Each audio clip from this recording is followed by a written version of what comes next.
This is the Policy Digest, a Center for Policy Analysis podcast that explores how African societies are governed and how people and their leaders are shaping the future of their communities. Through candid conversations and insightful analysis, we aim to provide a deeper understanding of the political, economic, and social landscape of Africa. So sit back, relax, and get ready to explore the diverse and dynamic world of African governance. Welcome back. My name is Joseph Tahinduka, the host of the Policy Digest podcast, and we continue with the process tracing of the March Parliament, and we're trying to take a stock of the stories, take a stock of the lessons that we learned out of that post-legislative scrutiny of what happens in the temple of democracy. And in this specific episode, we're joined by one of the people who were involved in the March Parliament and spent some time in the retreat in Rosera. Some people said it was a retreat. He's going to tell us. And maybe he's going to also tell us he formerly was a Guild presidential candidate for the NRM National Resistance Movement. And maybe he'll also tell us whether he's still part of the NRM and why is it that on his end he chose to participate in the protests, yet the NRM is not particular to using such a kind of modus operandi. Maybe Jonathan, you could just start by telling us who you are, your background of leadership, and then we can forward into the conversation. All right. Thank you so much, Joseph. I'm Jonathan Taremwa. I'm a Ugandan. I'm a graduate of economics. My political career may not be a lengthy one, but I've served in students' leadership. I've been a GRC, the Faculty of Arts and Social Sciences, that is Shambogo, contested for Guild President under the NRM, lost an election, but still part of the party. I've had you with a question whether I'm still in the party or I'm quite curious. I'm still in the party, Joseph. And there are a lot of questions why a young person who belongs to the party in power would be involved in the protests that happened on the 23rd of July. I think, Joseph, what happens in the country does not affect only a certain political party. Even if you support the NRM, but you see that something's wrong, I believe supporting a party doesn't mean that you should lose your conscience as a human being. If it is a fight against, if it is a genuine fight against corruption, and young people are calling everyone from wherever they are to add their voice to such a fight, then I believe everyone should be able to do so, irrespective of which political party you belong to. Maybe just to follow up, just in a Twitter space just before the March Parliament, I think you know Nimrod Kakai. I do. He was quite vocal against it. He's still part of the NRM Youth League, and I know it's okay to have difference in opinion, but again, even the political party itself, the NRM, of course, starting with its chairperson, starting with Honorable Emmanuel Dombo and NBS Frontline and other people, they seem to have a different opinion. Did NRM have a specific position on the March to Parliament, or whether it should happen or not? Or was their position vague and as a result encouraged anyone to take any legal procedure to deal with the situation as it was? I want to believe a few people were advised within the party. A few people. And looking at the positions of these people, most of them, they give their own opinions. Oh, it was their opinion. Their opinions. So it's like me going to the streets. Doesn't mean that every young person in the NRM actually supports the move. But if, let's say, an influential individual in the party says, why can't we take this kind of approach? But I feel maybe that approach has been there for some time. And it hasn't worked. And it hasn't worked. Yeah. And as a young person, I want to believe everyone knows what NRM means. It is resistance, standing for what is right.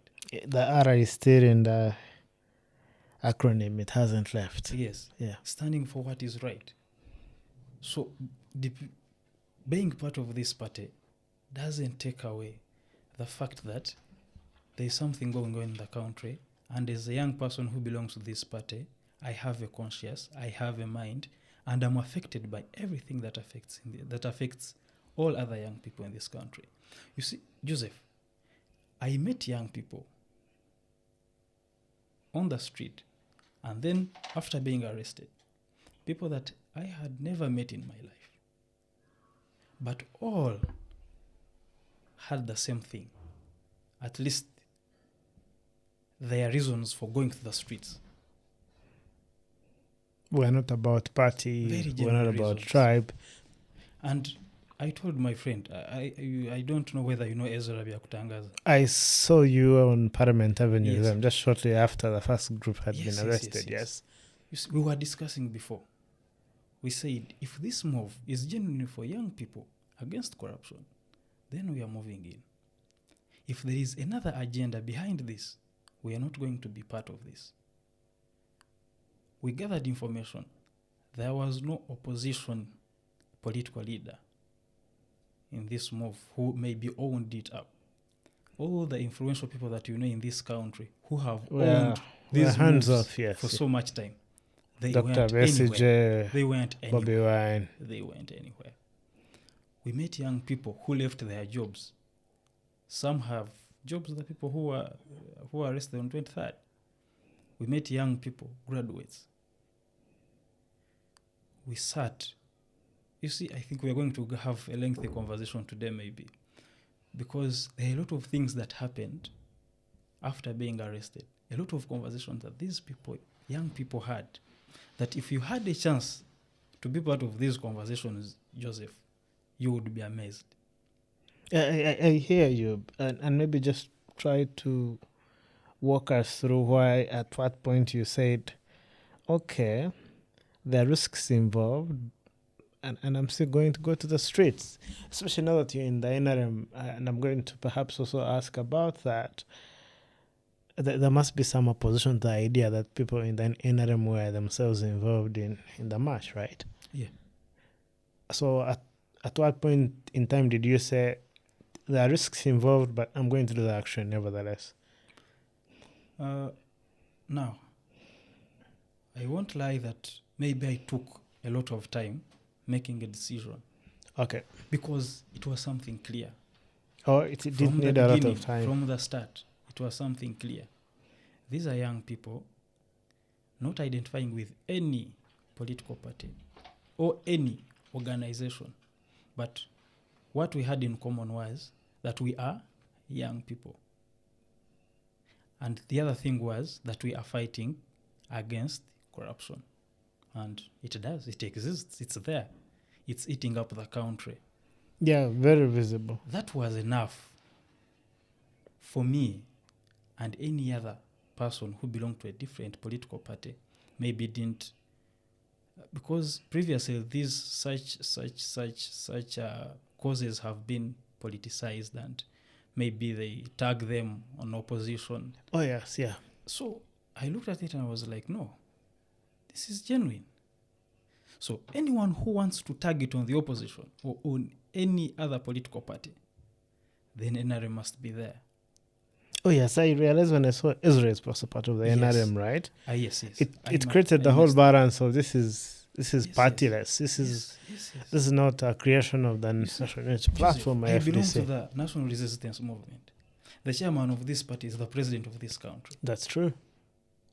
These are the same young people that took up arms and went to fight. Fighting for who? Fighting for what? For causes they believed in as They well. believed in. They had convictions from the word go. And they were genuine. That's why they were supported by people. And NRM means people. It survives because of people. Up to date, still lives on the blood of the people that were lost then and on the people that have sustained it up today. That's where we come from, Joseph. Those are the communities where we come from. I don't know how NRM reconciles this contradiction. At some point in time, they themselves, when they were young, they went to the bush, or even from their own political party, the EPM, and started the journey of resistance. Yes. Then, before the protests, they are speaking a different language. How do they reconcile these positions that the very roots of their party are grounded in resistance against the status quo that is not working, yet for young people who are attempting to do their 1986, they have a different approach to it? And exactly that's where we have the problem. That's where we differ in approach. That look here, you have a chance, you have young people who are willing to support you in the fight against corruption. You have a chance that these young people are not timid, they are not intimidated by anyone, they are going to speak out. If it is mentioning their names, they are going to mention names. Because this is their generation. This is the time they have to make their own contribution. I want to tell you, Joseph, if I don't make this contribution now, I may not know where tomorrow I'm going to be. So I rather do what I think is right and what I see is right. And then when I'm no longer here, maybe, if it happens and I'm no longer here, people will say, Jonathan did his part. I won't be on the wrong side of history. Democrats like being on the right side of history. Yeah, sure. I will be on the right. You would have done your part. Yes, on the right side of history. I would have done my part. Right now, yes, some people in the party may still be uncomfortable talking about. They must be, I imagine. Very uncomfortable. Every person is trying to think for the chairman of the party. Everyone is trying to think for the general secretary of the party. But even the secretary general of the party has not come out to have an official position of the party, that this is where we stand. It is only Afande Kahindo Tafiri who has consistently spoken about this. But the rest of the people in the party, they have resigned. They prefer being comfortable where they are and not speak out for as long as it benefits them. Maybe they are not comfortable with this topic. So the moment you bring it to them, they want to speak on behalf of someone whom they don't know what he's thinking. So the chairman of the party advised, but maybe it was so late. Oh yes, I remember. Was it like a few days to the Sunday, I think? Yes. Sunday evening. It had been like a month-long mobilization. And then most of the clear communication from him came when we had actually already been arrested. Oh yes, it also was a bit vague. It was anticipatory. Maybe, I don't know, whether it was fed with wrong intelligence. That's what idea. These are foreign agents. These are anti-people. They're using anti-people tactics. You see, Joseph, before we get there, before the president advises us not to go, is what we are talking about right? Is what we are fighting for? Is it genuine? Is it a genuine cause? Or it is just politics? That's what matters here. Because as I was telling you, 90% of the young people that I found on the street and those that I found in prison, I had never met them anywhere. I've met young people in politics. I've met young people in different political parties. But these are young people that I had not met anywhere. Not in political parties. Not in political parties. Not in civil societies. Not on such platforms. And that gives me joy. It gives me hope to know that, look here, for the first time, you have something that unites us together. And if there are a few young people that are willing to come out on behalf of the rest, then I must join them. I will be there. I must be there.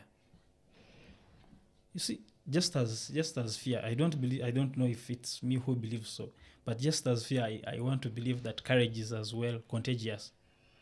Oh yes, that act. The wave started from Mombasa to Nairobi and Kampala. A single Jonathan, a single Joseph, can actually inspire thousands and millions of young people. It's not that we want everyone to go to the street. No, we want young people to have the courage to speak the truth to power. Even when you belong to the party in power, do you have that courage? Or you're comfortable where you are? So long as you can find food, so long as you have a You job, still have so long access as to you have- resources. Yes. So long as you have access to some privileges, then you're comfortable. Me, I don't believe that's a leader. Then if those are the young people that we have in the party, I must be worried for the party, but also for the country. Yes. And at one point in time, because like the NRM Youth League, or even the NYC by extension, I think most of their interaction with power is more or less, it's kind of beggary. It's Appeasing. It's appeasing to also like really get something back. They're kneeling for the president today. I'm saying kneeling for the president is a bad thing, but at a point in time when let's say number 2 or number 3 or number 4 in the party and by extension in the country involved in certain issues, the party is silent. It's and I don't know. Is it a culture of the NRM to do this, or is it like has it continuously? I don't think it's a culture. Maybe if we, the young people, want to make it. You think there's enough debate, say, in the NRM caucus? We want to make it a norm, but I don't believe, because this is something. It must be intentional, at least if you want to make it a culture. I get it. It must be intentional, but this is not intentional. People resign to it. Yes, this is not intentional, Joseph. These are people who don't care about what the country is going through, who maybe care about themselves and their own families. And this is what we are telling the president. This is what we are telling the party. That, look here, we still have a future ahead. You may be 79, your colleagues may be around 80, 70, but we are in this party, and we shall fight for the future of this party. So, as we join other young people to fight against corruption, we are trying to show the party that actually, in this party, there are young people who are not going to conform to the cheap politics that is in the party of getting handouts. Yeah. Because not every one of us wants that parcel or wants that handout. We are looking at things that matter, the future of this country. When are we going to talk about the project called Uganda? As young people in the party, when can we sit together and say, look here, these people have done their part. They have given us a platform. What do we use this platform for? Do we even know how lucky we are to be the people who are coming next? To be the people who are coming next. Because, you see, sometimes I feel like we've been betrayed maybe by the generation slightly above us. Because when you talk about the culture of handouts, is that it has happened so much in the last 10 years. That's when people have used handouts so much, in the last 10 years. And that has killed our politics, our democracy, even within the party. That it becomes expensive for a young person with a clear mind to pursue their political objectives. Yeah. And therefore we feel like, it makes us feel like we are not ready. When you say... Yet you are ready, only that the system is rigged against you. We are not too young not to lead. We are not. Yeah, we're not. When you're young, they used to say we are the leaders of tomorrow. Now it looks like... I believe it's now. It's now. It's now. It's now, sure. Yes, the future that we used to talk about is today. It's now. It's already here. So now that is here, what do we choose? Do we choose handouts? Or we choose vision for this country? For the party that we support? Joseph, why I told you that sometimes I get worried is that a few people think that the NRM party maybe has a mind that thinks for everyone. That It seems so. Before I do anything, I must find out what someone on top thinks about. But it is me. I'm the party. The NRM is that granular member in the village. That means that the best way I can help this party to grow is to actually give it my honest opinion. To say, look here, we've gone wrong here. Meaning those that are not doing otherwise are actually enemies of the party. They are enemies of the party. I want to believe so. If we, the inside people, cannot tell our own leaders that, look here we've gone wrong. This is the reason why you and your comrades fought. This is why we lost our parents. This is why we lost our uncles. And you are betraying the yes, cause. You're betraying. You people are betraying the cause.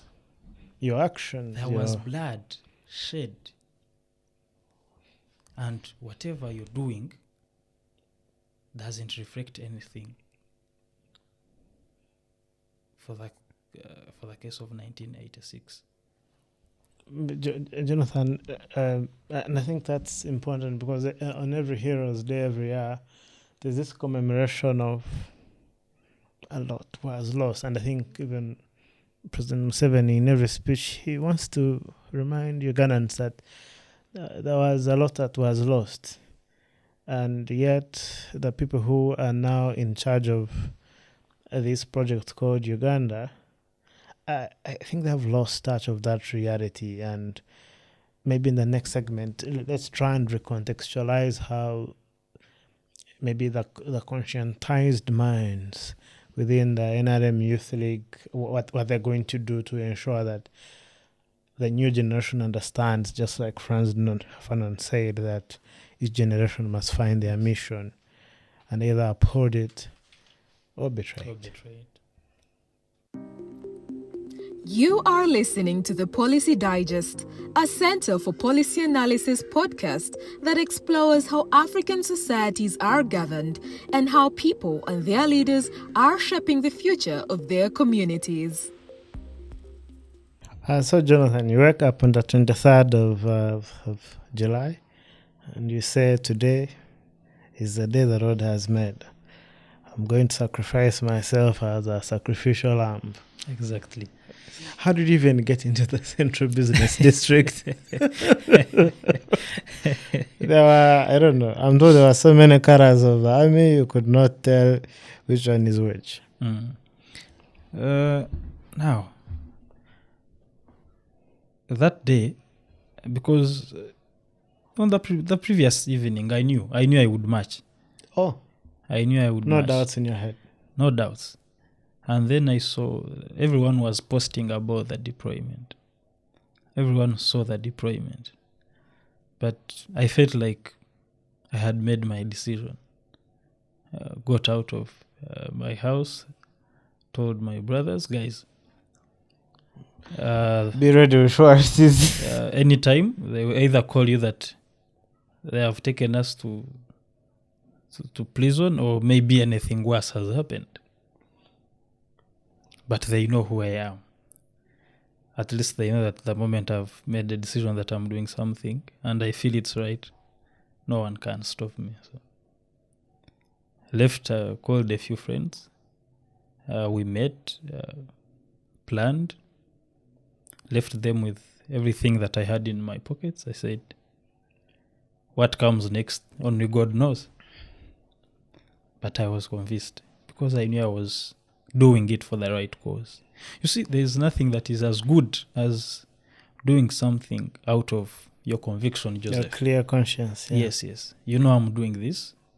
If it ends in the worst case scenario, still worth it.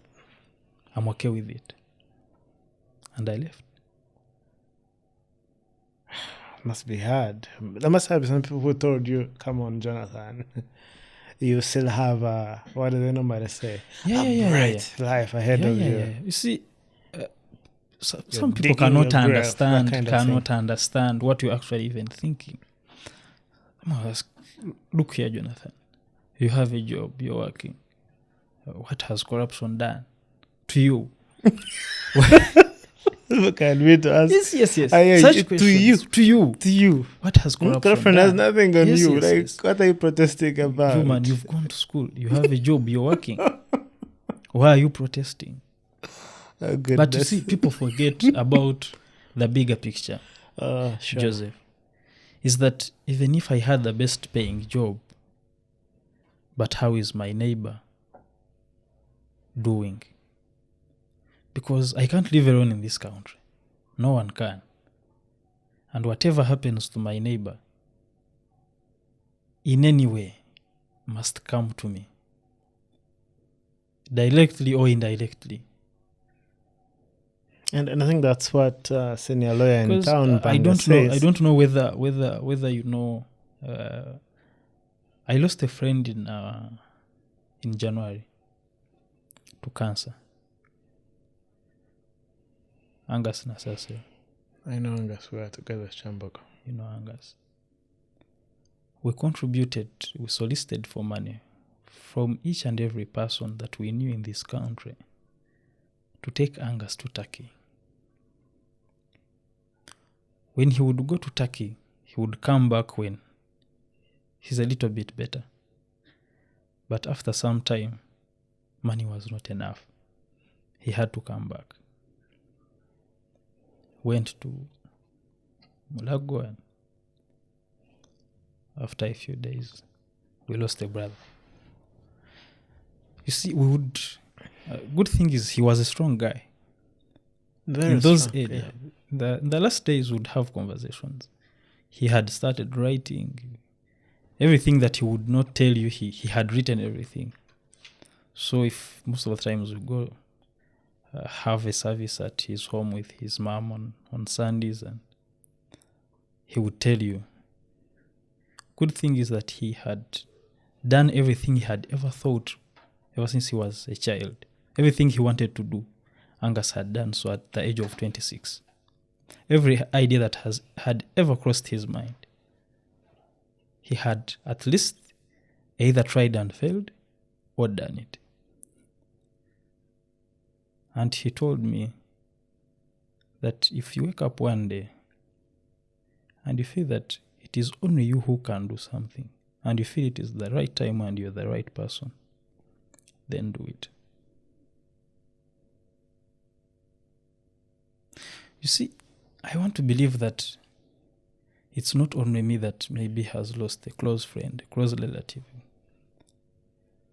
Maybe it was his time. I won't say it's because of the poor facilities and so on.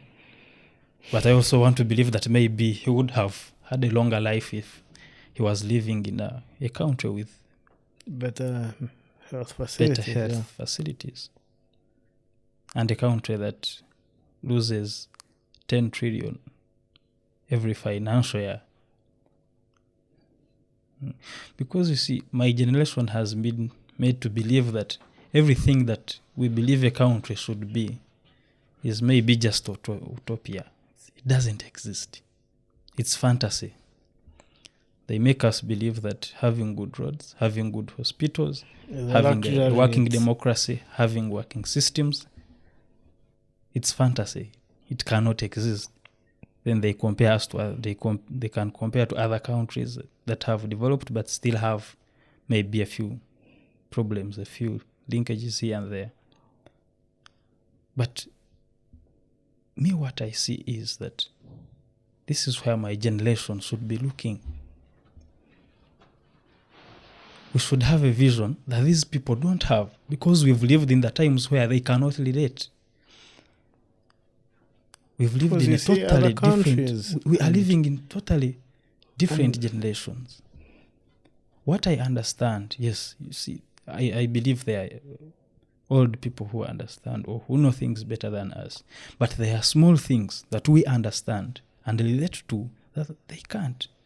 And when you get a chance that there are young people who are willing to help you bring out such issues, listen to them. I believe that's the role of leadership. That's why we have leaders. Why can't you listen to the cries of young people? Because we represent all the societies in this country. at least I'm sure the young people who are arrested on 23rd come from different tribes, different societies, different backgrounds. Different political parties, So different if you tribes. don't listen to such a group of young people, then there's something wrong with you. And I have a friend, and they were part of the protests. So we grew up together. I think her mother, very strong, working very hard. She starts to be a bit weak. Before you know it, they need medical care, and my goodness, you're looking for money and looking for money. You find people are dying from preventable causes, and just like the president himself normally says, it's not like God loves African people that he like always wants them to come to him. They're still talking about the story of Angus. Remember Angus? Angus was really strong. I used to stay in Northford, Chambergo. Yeah, as he would be going to, I think he used to sleep past North Hall. He was so strong, very happy, full of spirit. And someone like Angus, my goodness, in seconds.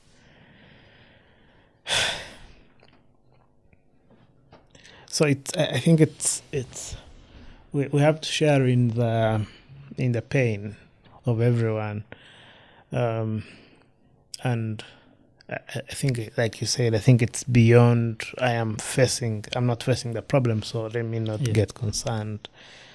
Maybe just to give us a bit more context. So you get to prison, or you are arrested, and then you go to prison. What was it like connecting with fellow people who were in prison, who were part of the protest? Could you give us a bit more context about that? So, Joseph, I don't believe that anyone believes that prison can be any kind or in any way good. Oh yeah, it's not a place that you would wish to go for a trip. Or Dominic Ongwen would have a different opinion. He's in prison. He looks good. He has grown cheeks. Because after being picked and then remanded to Luzila for a week, others spent there more than a week, spent there 2 weeks. Yes, totally new experience. Both good and bad. The only good thing was that we knew we were going to prison for the right reason. I don't know if it makes sense. If someone can go to prison for the right reason. In English, it doesn't, but I'm trying to in the context of my country, it does. I know, I'm trying to reconcile the irony. Yeah. Like, it's a good way to prison, but yeah. okay, wait. Yeah, it doesn't make sense. Your mind is at peace with it. You know I've not stolen anything. You know I've not killed anyone. You know I've not done anything. Committed any crime. I'm going to prison because I'm speaking against corruption. And that keeps you living. That keeps you strong. It keeps your spirit strong. And that we went as a group of young people. And then when we got in there, we got a chance that we would get at least like 30 minutes, 1 hour, 30 minutes to share experiences. How was that? Walk me through that. Now, I want to say that a mistake that you can ever make as a leader is bringing together like-minded people in the prison with a like mind. You guys had a retreat. You cannot afford to do that. I think I need to write a book about those experiences, because I imagine yes. Same people, same ideas. Yes. Because like these are people that look beyond political parties. Because we had people that I had met in university politics. We were on different sides. I think we had rubbed shoulders before. We fought before. But this time, same cause. You used to fight on different... Yes. Different fronts. But now, we see that there is actually something bigger than our political parties. Something bigger than something that we've supported for a period of 4 or 5 years, because most of us are young people. We by understanding the ideology of political parties takes time. So I cannot say I started supporting NRM maybe 10 years ago. I might have grown up in an NRM family, but me as a person choosing to say I'm supporting this party, I was at least maybe 18 or 19 when I had understood what it stands for, how it came to power, what it has done for the people. So we met young people, and then we had chances of where everyone was supposed to share their experience. Okay. Why did you come to the streets? Of course, there are those who said, Jonathan is my brother. He was leaving home. He told me, today there is a protest. Let's go. Let's go. And I said, I can't let my brother go alone. We came together. Okay. And then there are those who actually didn't know about the protest until maybe the day to the protests. And still came. But also there are those that had strong convictions. Why they believe young people should speak against corruption. People who had lost parents, people who had went through difficulties in hospitals, people who have been somehow rejected by the system because of corruption. Because sometimes would joke and say maybe for the case of our country it is no longer corruption because people are stealing, Joseph. Yeah. It's looting now. It's no longer stealing. You see, corruption, I want to believe that somehow corruption cannot be at this level. Ours is looting. You see, it's like a drug trade. It's something bigger than and more evil. That people are at the level of being shameless. Yeah. So we shared all those experiences. People shared experiences. We had writers in there. We had doctors in there. We had accountants in there. We had different kinds of people. We had business people in there. Everyone sharing their own experiences, how they came to the street, why they did so, and why they believe that we should inspire other young people to speak truth to power, irrespective of political parties. Because as I earlier told you, it was for the first time that I saw young people come together, irrespective of their backgrounds. So I think it's quite a scenario that we find ourselves in where you can't keep quiet. Maybe if you were to give us a bit of context as we close. But also maybe just on that, Jonathan, what do you think are the next directions of people that are conscientized? What can they do to continue this fight? Because I don't think there's a debate on whether this is a good fight or not. The question is, how does it get carried forward? What are your thoughts as we close? Now, going forward, because mine would be to encourage everyone, starting with the people that marched on 23rd, to carry on, because it is a genuine cause. And as I told you, I believe that just as fear, courage is as well contagious. We are not mobilizing anyone to kill soldiers or to kill members of parliament, but we are mobilizing people to hold members of parliament accountable, to hold all their leaders accountable, to hold people who sit in public offices accountable. It cannot be a crime if then it's made a crime. We have to continue fighting as a generation that believes in something bigger, because the only thing that can keep you going is knowing that I'm fighting for a bigger cause that maybe Joseph may not understand, but this is something maybe bigger than myself. that even if today or tomorrow I'm no longer here, I've inspired people who can take on this idea. Because I'm a person who believes that an idea cannot die. So long as you've put it outside there. You may kill the one who is sticking it there and then. But it will continue. Because actually that would be giving it fuel. It will continue. So my urge is to all young people to look beyond where they are right now. Not to be comfortable with the situation because you are benefiting. It doesn't matter. That's not how it is supposed to work. That's not how it is. You should get the benefits because you deserve it. Yes. Not because it has been rigged for you. Yes.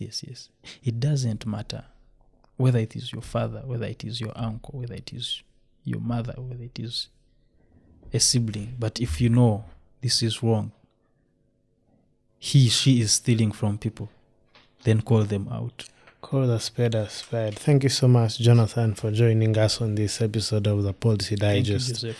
Thank you. We look forward to seeing you again. You are standing for NYC chairperson or we shall be seeing that in the future, but all that we are looking at is having a vision as young people and looking at this project called Uganda. No worries. As you pursue that ambition, we look forward to seeing you still on the Policy Digest. And to the viewers, thank you. Thank you for joining us. This is the Policy Digest. We are available on all your podcasting platforms: Podbean, Spotify, Boomplay, Samsung, you name it. We look forward to continuing with this journey as we host conversations where we document stories about how African people are shaping the futures of their societies. For those who like to have it in video, we're available on YouTube as well. Just go to the Center for Policy Analysis on YouTube, and you're going to just see podcasts and the Policy Digest, and you see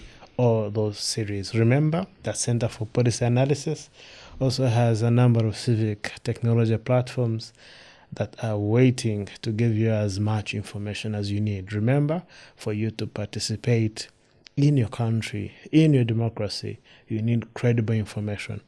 And that's where we come in as Parliament Watch. Thank you, and see you again. Thank you for listening to the Policy Digest, a Center for Policy Analysis podcast that explores how African societies are governed and how people and their leaders are shaping the future of their communities. For more podcasts, check out our Podbean and YouTube platforms. Thank you.